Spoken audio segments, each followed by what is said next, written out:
Let's also now move on and talk about J.K. Rowling.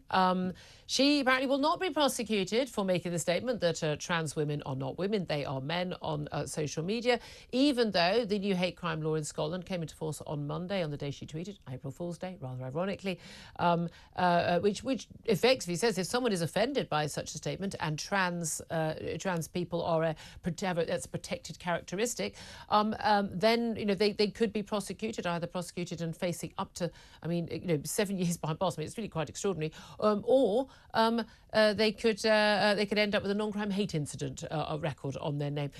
She's been told that, according to the police, that she will not be facing any charges or any investigation as a result of her tweets on Monday, quite rightly. But she responded by saying, I hope every woman in Scotland who wishes to speak up for the reality and importance of biological sex will be reassured by this announcement, and I trust that all women, irrespective of profile or financial means, will be treated equally under the law. Do you think that women, not just in Scotland but across the UK, will now be protected? Because, by the way, I could be facing arrest as a result of this, because if someone in Scotland, here's what I have to say: trans women are not women. I mean no disrespect. I'm just stating a fact. I could be questioned by the police for that. Do you think this is going to provide for protection, or is this just Police Scotland desperately trying to avoid some terrible publicity? Well, I think Police Scotland have been put in an impossible position, and in an impossible position where it's not clear for them how to interpret the law. They're not going to come and jump up and down. If they wanted to do anything, I think, as I said earlier, there's 3,000 people put complaints in yesterday. Yeah. They're wasting 3,000 guys. 3,000 in a day. They're wasting police time for something that is not an issue. It's the intent behind it. If you intend to harm someone by calling them names, but then this is my thing. You don't need crime. any new laws. If you're being abusive, you're threatening people, inciting violence against people, those laws already exist. I don't think it matters whether someone's doing it because, attacking me because of the colour of my skin or my gender or anything like that. I don't think that's relevant. If you are being abusive, if you are threatening somebody, then that should be a criminal offence. I think it's irrelevant what it's about. The military are going to be in huge trouble, because all the Scots are jocks, all the Welsh are taffs, and all the Irish are paddies. Don't get me in trouble. Don't get me in trouble. It depends. It's how you say it. But it's how you say it, and all of that's meant in the Kenny Everett way, the best possible taste. Yeah, exactly. I'll not do the bit with the legs. And there's a way, for instance, where I wouldn't think it was against the law, but where a man could call a woman, darling or sweetheart, in a derogatory way, in a way. So I say it to people all the time. It's actually a really fond way, in a very warm way. Exactly. Yeah. But this is where the nuance of human interaction has been sort of thrown out the window, hasn't it? It's very frustrating. That's it. The thing I don't understand when people say, like you, the police, they've been given this difficult task. We're constantly told by governments that, it's an operational matter. The police get to decide their priorities. That's why we had to elect police and crime commissioners, so they would try and berate the police and make sure they went along with the priorities we have. Our priorities are, violent crime, rape, murder, burglaries, thefts of mobile phones and muggings and all that. But they don't prioritise a lot of that stuff. So when police are investigating somebody for a hurty tweet, but not investigating every single burglary, they are choosing those priorities. I feel sorry for the Bobby on the beat who's forced to do that. But when they choose not to, although they did eventually arrest a guy who held a swastika placard up at the pro-Palestinian march on the weekend in London, it's all in the context. They pick and choose themselves. Yeah. Yeah. So I'm sorry, it's the police who've got this on their back, as far as I'm concerned. But again, the pressure will come on the Chief Constable through the Police and Crime Commissioners. The Police and Crime Commissioners are politically motivated in what they're doing. The Chief Constables will be mandated to say that they have dealt with hate crime or with other offensive issues, and what percentage of activity. That'll be a KPI for them. I think we need to get in policing PC back to police constables on the beat in communities, not dealing with all of this PC just garbage deal with going crime. around. Yeah, that's going around in social media. Yeah, absolutely. Let's also talk about the government facing a revolt from up to 40 Conservative MPs. That would wipe out their majority at the current time over a bill to tackle homelessness and rough sleepers in particular. Now, look, you tackle homelessness by making sure that people don't have the sort of problems that lead to homelessness. Weirdly, homelessness is a symptom of a problem rather than the actual problem. So the solution would be give everyone a home.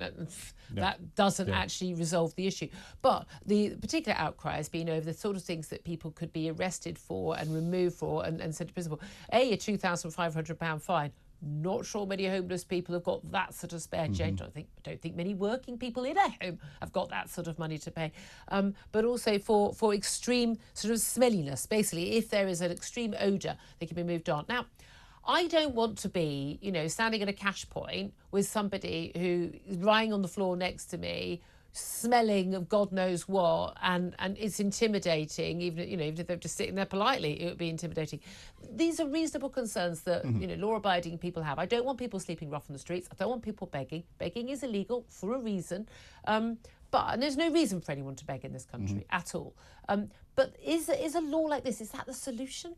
I think there's laws that already exist, so I don't think there needs to be any new law that's brought in and to deal with it. I think the reality is there needs to be a multidisciplinary and multi-agency approach to dealing with the symptoms of homelessness, as you've said, because people that are out there, we're all probably 2 steps away from being homeless ourselves. A lot of people think it's something that happens over there, but often it's people. There's a bad divorce, there's some debt, there's a gambling debt, there's alcoholism, there's mental health problems, there's drug problems, and these things can spiral very quickly. I have a friend who had over 20 years service in the Royal Navy as an officer, in a very, very technical and responsible role.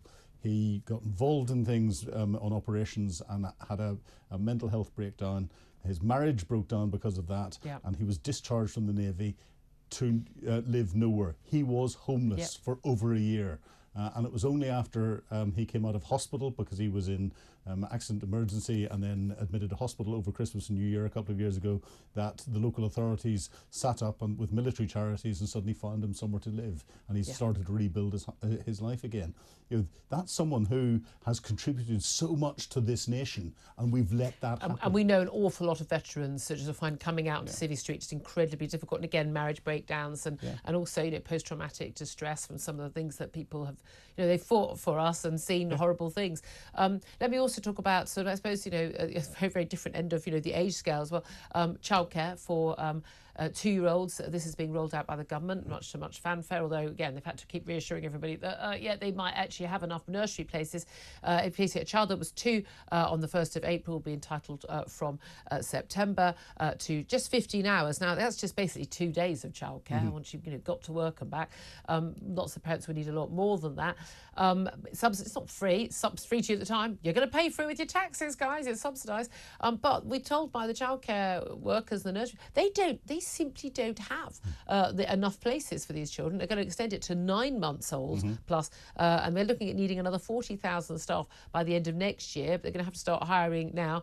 We know childcare workers are often paid very little, even though the fees are very high from parents. But the Eye, gotta love the Eye newspaper, they've decided to say the biggest issue here apparently is the government's crackdown on net migration to the UK, fueling a shortage of childcare places. Sorry, guys, let me just break it to you. 745,000 people in the last full year we've got figures for, which is 2022. That net arriving in this country, that is not a crackdown on net migration. If you want to come here and work as a nursery worker, you've got no problem coming in. But no, it's all because of Brexit. It's madness. The principle of what the government is trying to do is very sound. Set the conditions so that people can get back to work if they need to be able to afford their mortgages and the increased cost of living. They won't be able to. It throws a little bit more money back into their pockets again in what's going on. So it can help. But this is where a soundbite level of politics without a detailed plan that brings in a way of recruiting more staff, opening more nurseries and everything else, paying our nursery staff more so that they're incentivized to go in there, just doesn't work. No. And therefore you need to have a detailed plan behind it. And unfortunately we're seeing too much politics by soundbite today and very little substance that's coming out from all sides. Yeah, absolutely, as often is the case. Philip, I really appreciate that. Thank you very much indeed. More from you coming up throughout the show.